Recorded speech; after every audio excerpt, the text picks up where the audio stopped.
साथियों, गांव गांव में बैंकिंग सुविधाएं पहुंचाने में हमारी बहनों ने ही बड़ी भूमिका निभाई है।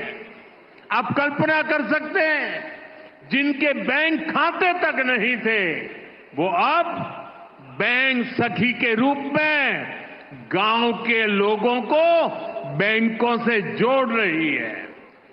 बैंक में कैसे बचत होती है, कैसे लोन मिलता है, ये सब कुछ लोगों को सिखा रही है हमारी माताएं बहनें। ऐसी लाखों बैंक सखियां आज गांव में सेवाएं दे रही है। साथियों, बैंक खाते की तरह ही कभी महिलाओं का बीमा भी नहीं होता था।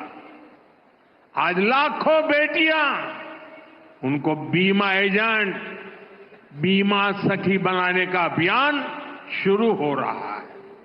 यानी जिस सेवा का लाभ पाने से कभी वो वंचित रही, आज उसी सेवा से दूसरे लोगों को जोड़ने का जिम्मा उन्हें दिया जा रहा है। आज बीमा जैसे सेक्टर के विस्तार का नेतृत्व भी एक प्रकार से अब महिलाएं ही करेंगी। बीमा सखी योजना के तहत 2 लाख महिलाओं को रोजगार के अवसर देने का लक्ष्य है।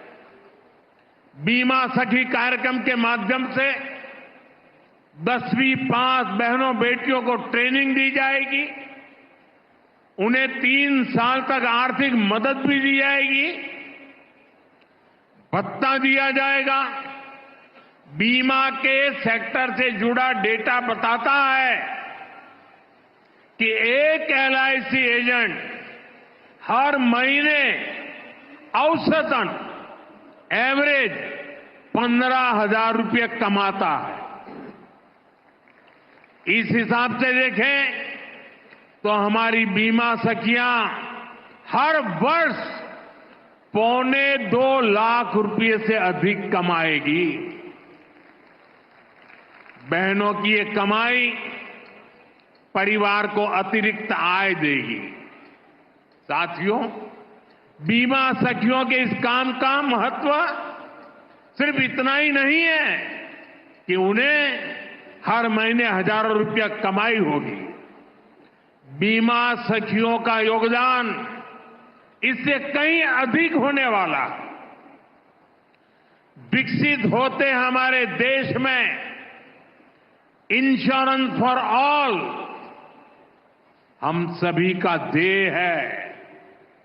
ये सोशल सिक्योरिटी के लिए, गरीबी को जड़ से मिटाने के लिए अति आवश्यक है।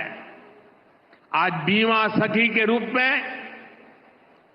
आप जिस भूमिका में आ रही है, उससे इंश्योरेंस फॉर ऑल उस मिशन को बल मिलेगा।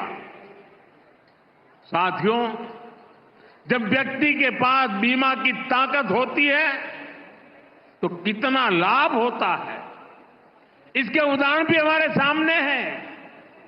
सरकार प्रधानमंत्री जीवन ज्योति बीमा और प्रधानमंत्री सुरक्षा बीमा योजनाएं चला रही है। इसके तहत बहुत ही कम प्रीमियम पर 2-2 लाख रुपए तक का बीमा कराया जाता है। देश के 20 करोड़ से ज्यादा लोग जो कभी बीमा के बारे में सोच भी नहीं सकते थे, उनका बीमा हुआ है। इन दोनों योजनाओं के तहत अभी तक करीब 20,000 करोड़ रुपए की क्लेम राशि दी जा चुकी है। आप कल्पना कीजिए, किसी का एक्सीडेंट हुआ, किसी ने अपने स्वजन को खोया,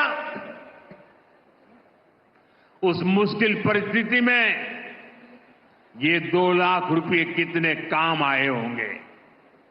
यानी बीमा सखियां देश के अनेक परिवारों को सामाजिक सुरक्षा का कवच देने।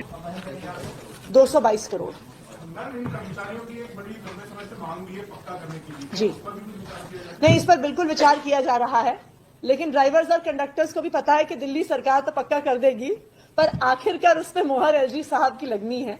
तो इस प्रक्रिया को भी हमने शुरू कर दिया है और मुझे उम्मीद है कि अगले कुछ हफ्तों में डीटीसी ड्राइवर्स और कंडक्टर्स को पक्का करने का प्रस्ताव दिल्ली सरकार द्वारा पारित कर दिया जाएगा। बस मार्शल्स का मामला कुछ आगे बढ़ेगा, आप बहुत समय से परस्यू कर रहे हैं उसको कि वो जल्दी क्लियर हो। देखिए, मैं तो एलजी साहब के सामने हाथ जोड़ के आग्रह ही कर सकती हूँ। जो दिल्ली सरकार के हाथ में था, जो दिल्ली का मंत्रिमंडल है, उसने एक यूनानिमस प्रस्ताव, एक रिपोर्ट पे 2000 रुपए रहेगी और 21,918 रुपए तनख्वाह महीने में मिल रही थी। उसके बदले उन्हें 32,918 रुपए की तनख्वाह मिलेगी। वैसे ही डीए अब कॉन्ट्रैक्चुअल एम्प्लॉइज को भी मिलेगा और रेगुलर बेसिस पे हर 6 महीने पे या हर साल पे, जैसे ही भारत सरकार की तरफ से और दिल्ली सरकार की तरफ से डियरनेस अलाउंस अनाउंस होता है। डीटीसी बसेस दिल्ली की लाइफलाइन है। दिल्ली की जो अर्थव्यवस्था है उसमें पूरी डीटीसी की बस फ्लीट एक बहुत महत्वपूर्ण भूमिका निभाती है। सुबह लोग दिल्ली के अलग अलग हिस्से से काम पर निकलते हैं, बहुत डिस्टेंसेस ट्रैवल करते हैं। अगर उन्हें मेट्रो स्टेशन तक भी जाना हो तो DTC bus service metro station तक भी पहुंचने का एक महत्वपूर्ण रास्ता है। बच्चे स्कूल जाते हैं, कॉलेज जाते हैं, उनके माता पिता अपने काम पर जाते हैं, बिजनेस पर जाते हैं और इस सब में डीटीसी की बस सर्विस शहर को चलाने में एक महत्वपूर्ण भूमिका निभाती है। डीटीसी में कई हजार कॉन्ट्रैक्चुअल एम्प्लॉइज डीटीसी के बस ड्राइवर्स के तौर पे, बस कंडक्टर्स के तौर पे काम कर रहे हैं। अभी डीटीसी में 4,500 4,564 कॉन्ट्रैक्चुअल ड्राइवर्स हैं और 17,850 कॉन्ट्रैक्चुअल कंडक्टर्स हैं। जो कॉन्ट्रैक्चुअल ड्राइवर्स और कंडक्टर्स हैं, इनकी अपनी वर्किंग कंडीशंस को लेकर कई डिमांड्स थी। कुछ दिन पहले, जैसा कि आप जानते हैं, जो कॉन्ट्रैक्ट पे ड्राइवर्स और कंडक्टर्स काम कर रहे हैं वो स्ट्राइक पर भी गए थे। जब वो स्ट्राइक पर गए तो मेरी और मेरी पूरी टीम से, दिल्ली सरकार के सभी अफसरों से बहुत लंबी बातचीत दिल्ली के ड्राइवर्स और कंडक्टर्स की हुई और उन्होंने अपनी बहुत सारी डिमांड्स हमारे सामने रखी। बहुत सारी ऐसी डिमांड्स जो बिल्कुल जायज डिमांड्स हैं।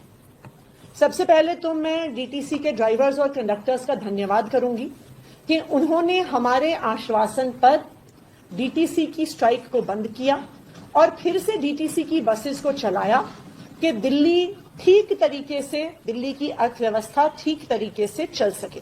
तो सबसे पहले तो डीटीसी के कॉन्ट्रैक्चुअल ड्राइवर्स और कंडक्टर्स को धन्यवाद कि उन्होंने हमारी बात पे भरोसा करते हुए पुनः 2 दिन की स्ट्राइक के बाद अपनी सर्विसेज रिज्यूम करी। जो डीटीसी के ड्राइवर्स और कंडक्टर्स की डिमांड्स थी, उनमें से काफी डिमांड्स को दिल्ली सरकार द्वारा पूरा कर दिया गया है। सबसे पहली डिमांड जिसकी वजह से ये हड़ताल शुरू हुई थी वो थी सरोजनी नगर में पिंक डिपो का बनना।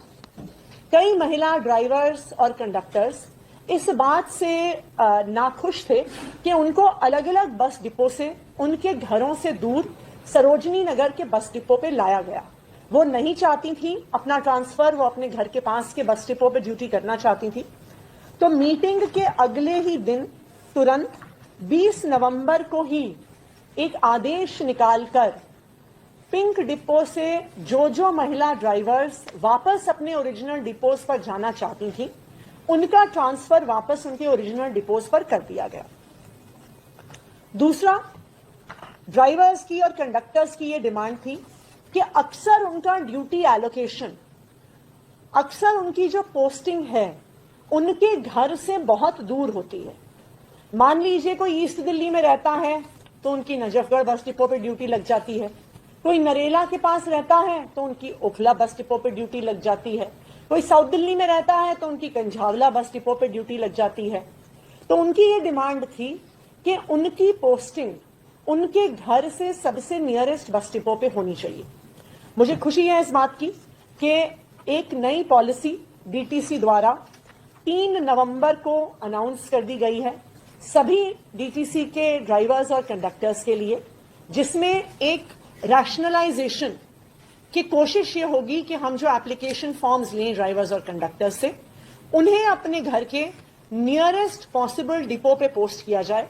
तो ये एक ऑनलाइन प्रोफॉर्मा, जैसे हमारे स्कूल्स में ट्रांसफर पोस्टिंग का होता है, एक ट्रांसपेरेंट तरीके से एक ऑनलाइन एप्लीकेशन बनाई जाएगी जिसपे ड्राइवर्स और कंडक्टर्स अपना प्लेस ऑफ रेजिडेंस बता सकेंगे और एक ऑनलाइन लिस्ट निकाली जाएगी उनको नियरेस्ट अपने घर के पास पोस्टिंग देने की। तीसरी, डीटीसी के कॉन्ट्रैक्चुअल ड्राइवर्स की ये डिमांड थी कि उनको ये डर है कि अब जब सारी बसेस की फ्लीट को इलेक्ट्रिक किया जा रहा है तो फिर जब उनकी सीएनजी बसेस को रिटायर किया जाएगा तो उनका डिप्लॉयमेंट कैसे होगा। तो इनकी डिमांड को दो तरीके से मीट किया गया है। नंबर 1, जो डीटीसी ड्राइवर्स प्रमोट हो रहे हैं और एटीआईज यानी असिस्टेंट टिकट इंस्पेक्टर्स बन रहे हैं, उनके स्थान पर फर्स्ट प्रेफरेंस ड्यूटी का कॉन्ट्रैक्चुअल ड्राइवर्स को दिया जाएगा। नंबर 1। दूसरा, जो सारे डीटीसी के कॉन्ट्रैक्चुअल ड्राइवर्स हैं उनको इलेक्ट्रिक बस चलाने के लिए ट्रेन किया जाएगा कि जैसे जैसे इलेक्ट्रिक बसेस आती जाएं, जो हमारे डीटीसी के कॉन्ट्रैक्चुअल ड्राइवर्स हैं उनको इलेक्ट्रिक बसेस चलाने की अपॉर्चुनिटी मिले। ये एक पूरा ट्रेनिंग शेड्यूल निकाला गया है जिसके तहत सारे डीटीसी के कॉन्ट्रैक्चुअल ड्राइवर्स को इलेक्ट्रिक बस ड्राइविंग में ट्रेन किया जाएगा। चौथा, और डीटीसी ड्राइवर्स और कंडक्टर्स की ये बहुत महत्वपूर्ण डिमांड थी, उनका अभी पेमेंट करंटली डेली वेजेस के आधार पर होता है। जो कंडक्टर्स हैं और जो ड्राइवर्स हैं उन्हें 843 rupees per day daily wages के आधार पर मिलता है। तकरीबन उनकी ड्यूटी रोस्टर के हिसाब से अगर आप एक दिन की छुट्टी भी हफ्ते में मान के चलिए तो उन्हें तकरीबन 22,000 रुपए, जो उनका करंट कैलकुलेशन है वो 21,918 21,918 रुपए प्रति माह अभी ड्राइवर्स को मिलता है। लेकिन ये जो अमाउंट है इसमें उन्हें डीए नहीं मिलता, इसमें उनको ग्रेड पे के साथ जो अलाउंसेस है वो नहीं मिलती। तो कॉन्ट्रैक्चुअल ड्राइवर्स और कंडक्टर्स की ये डिमांड थी कि उनको एक कंसोलिडेटेड लंप सम दिया जाए रादर दैन डेली वेजर्स के तौर पे रखा जाए। और मुझे खुशी है आज ये अनाउंस करते हुए कि आज मैंने ट्रांसपोर्ट मिनिस्टर इंचार्ज और डीटीसी की कॉरपोरेशन के चेयरमैन होने के नाते आज इस प्रस्ताव को इन प्रिंसिपल अप्रूवल दे दिया है। अब ये प्रस्ताव दिल्ली सरकार से होता हुआ एलजी साहब के पास जाएगा और मुझे पूरी उम्मीद है कि आने वाले 1 से 2 महीने में डीटीसी के ड्राइवर्स और कंडक्टर्स को 21,918 रुपए से बढ़ाकर उनके अब ग्रेड पे के अनुसार सैलरी मिलेगी। कंडक्टर्स पे मैट्रिक्स लेवल 2 में रहेंगे, उनको बेसिक पे 19,900 रुपए, ग्रेड पे 1,900 रुपए मिलेगी और कुल मिला के कंडक्टर्स की मंथली सैलरी जो आज 21,900 रुपए है वो उससे बढ़कर 29,250 रुपए हो जाएगी। जो ड्राइवर्स हैं वो पे मैट्रिक्स लेवल 3 पे रहेंगे, उनकी बेसिक पे 21,700 रुपए रहेगी, उनकी ग्रेड पे 2,000 रुपए रहेगी और जो ड्राइवर्स को अभी 21,918 रुपए तनख्वाह महीने में मिल रही थी उसके बदले उन्हें 32,918 रुपए की तनख्वाह मिलेगी। और ईयर ऑन ईयर जैसे डीए बाकी सारे एम्प्लॉइज को मिलता है वैसे ही डीए अब कॉन्ट्रैक्चुअल एम्प्लॉइज को भी मिलेगा और रेगुलर बेसिस पे हर 6 महीने पे या हर साल पे जैसे ही भारत सरकार की तरफ से और दिल्ली सरकार की तरफ से डियरनेस अलाउंस अनाउंस होता है सभी ड्राइवर्स और कंडक्टर्स को मिलेगा। इसका पूरा खर्चा दिल्ली सरकार के ऊपर 222 करोड़ का आएगा और दिल्ली सरकार जैसे आज तक सभी कॉन्ट्रैक्चुअल एम्प्लॉइज को बेहतर वर्किंग कंडीशंस देने के लिए कमिटेड है, इस पूरे खर्चे का वहन दिल्ली सरकार करेगी। इसका प्रस्ताव आने वाले कुछ दिन में हम कैबिनेट से भी पास करेंगे। मुझे पूरा भरोसा है कि जिस तरह दिल्ली सरकार डीटीसी के कॉन्ट्रैक्चुअल ड्राइवर्स और कंडक्टर्स के प्रति अपनी जिम्मेदारी निभा रही है, उसी तरह डीटीसी के ड्राइवर्स और कंडक्टर्स दिल्ली वालों के प्रति अपनी जिम्मेदारी निभाएंगे। और जो डीटीसी दिल्ली की लाइफलाइन है इस लाइफलाइन को जिस मेहनत से वो आज तक चलाते आए हैं आगे भी चलाते रहेंगे। Thank you.